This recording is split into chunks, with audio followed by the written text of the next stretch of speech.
ang ramen natin. Sana hindi pa muna lumamig. Natikman natin yung sarap talaga niya. Ayan mga kablog, nakatapos na tayong magluto ng ating ramen. So, pakita ko sa inyo yung ramen natin na niluto dun sa kanilang machine na very amazing. So, titikman po natin yung ating ramen together with the toppings na ating ating pinili. Crab stick tayo, meron tayong chicken curd, egg, tapos merong fish curd pala. Oh my God! I think crab din siya, crab meat. So, buo siya. So, pakikita ko sa inyo later. Ayan mga kamlag, ito yung sinasabi ko po sa inyo. Ito po yung crab stick. Yan. Ito po yung, look at that, the fish curd. Ayan. Ayan o. So, titikman po natin yan. And then the egg.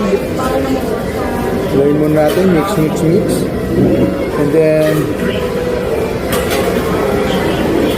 yung crab meat na talagang parang crab claw yata ito.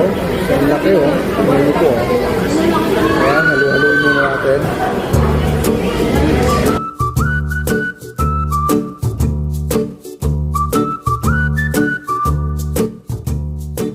Tikman natin yung soup. Ayan, tikman natin po.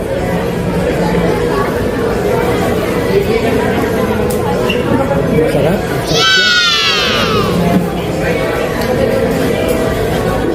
Wala kang kumakain ng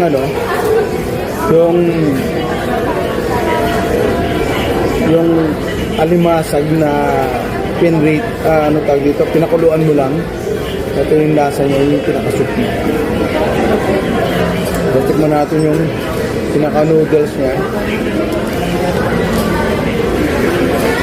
Yung noodles,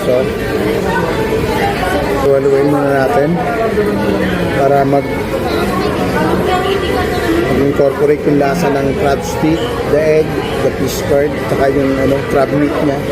Ayan. May kusap-kusap ko.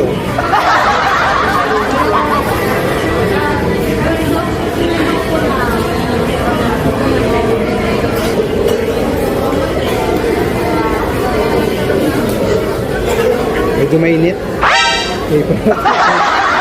Parang hindi tayo mabago.